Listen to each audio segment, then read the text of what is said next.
भीख मांगने वाला काम अर्निंग 2 लाख रुपए।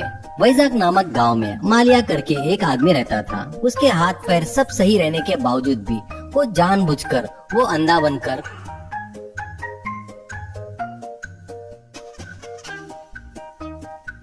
कुछ दिन लंगड़े जैसा लंगड़ते हुए भीख मांगकर खाता था। इतना ही नहीं, कोई अगर पैसे नहीं देता तो उसे वो बहुत गालियां देता था।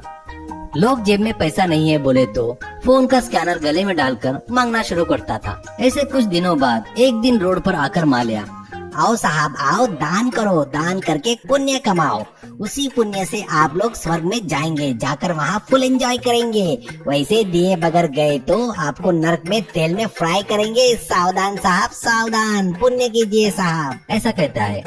इससे कुछ लोग डरकर पैसे देते हैं। कुछ लोग के पास पैसे नहीं रहता तो वो लोग ऑनलाइन पेमेंट करके जाते थे।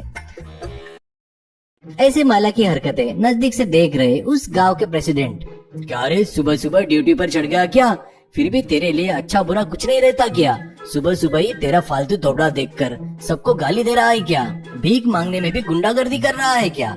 फिर भी तेरे हाथ पैर सब ठीक है ना, सही सलामत है रे, कुछ काम वाम कर सकता ना, ऐसा कहता है। मालिया, क्या प्रेसिडेंट बिल्ली को 1 रुपए दान नहीं देते, लेकिन ज्ञान तो बहुत दे रहे हो। एक दिन भी मुझे तूने 1 रुपया तो भी दिया क्या? एक बात बताओ, इस गांव का सबसे बड़ा भिखारी तो ही है, सबसे वोट भी तो मांगता है ना। मैं जो कर रहा हूँ उसे भीख मांगना नहीं कहते, इसे एक्टिंग कहते हैं। अभी मैं भिखारी नहीं हूँ करके लोगों को पता है ना, फिर भी वो पैसा दे रहे हैं ना, वो मुझ में जो कलाकार है ना उसे दे रहे हैं। प्रेसिडेंट, अबे तुझे चर्बी बहुत चढ़ गई रे, लोगों से बहुत पैसा खाने की आदत आ गई रे तेरे को, कभी न कभी मिलेगा रे, तभी पुलिस वालों से तुझे बढ़िया धुलाई करवाता हूँ, कहता है। वो बातें सुनकर उसके बाजू हैंड माइक लेकर, मालिया, देखा क्या लोगों, मैं तुम्हारे पाप लेकर रोज रोज पिघल रहा हूँ तो ये प्रेसिडेंट मेरी कमाई में से हिस्सा मांग रहा है, नहीं तो उसके आदमियों से पिटवाऊंगा करके धमका रहा है। लोगों अब आप लोग ही न्याय कीजिए, कहता है।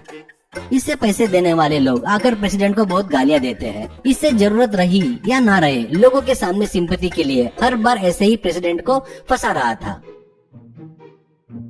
ऐसे कुछ दिन बीतने के बाद रोड के बाजू में उसके झोपड़ी में रह रहे मालिया के पास इनकम टैक्स ऑफिसर आकर उसे घेर लेते हैं। तभी बेचारा प्रेसिडेंट वर्करों से रोड रिपेयरिंग करवा रहा था। तो मालिया प्रेसिडेंट को देखकर फटाफट माइक लेकर, मालिया, लोगों मेरे प्यारे लोगों, बचाओ बचाओ, ये प्रेसिडेंट फिर से मुझे बदला लेने आया है, फिर से मुझसे बदला लेने के लिए इस भिखारी के घर में अपने आदमियों को भेजकर आपसे मुझे दूर करना चाहता है। इस प्रेसिडेंट को छोड़ना मत, इसे मार डालो, ऐसा कहता है। इन बातों से डरकर प्रेसिडेंट, मुझे और कोई काम धंधा नहीं है क्या रे? मुझको बहुत सारे काम है, हमेशा तेरे भीख के बारे में सोचता रहूंगा क्या, ऐसा कहता है।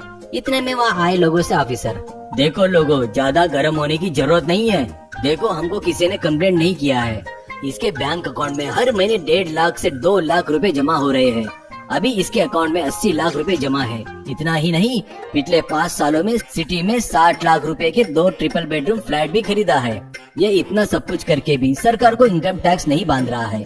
ये कौन है करके महीने भर से इंक्वायरी किए तो आखिर में ये यहाँ पर मिला है।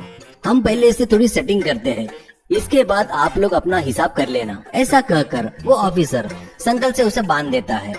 फिर वहीं रखे पेटी भरकर बहुत सारा पैसा दिखता है।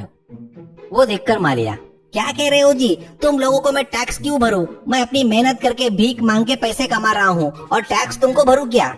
ये लोग कितने बेवकूफ है पता है क्या तुमको? एक भी लोग बराबर पैसे नहीं देते।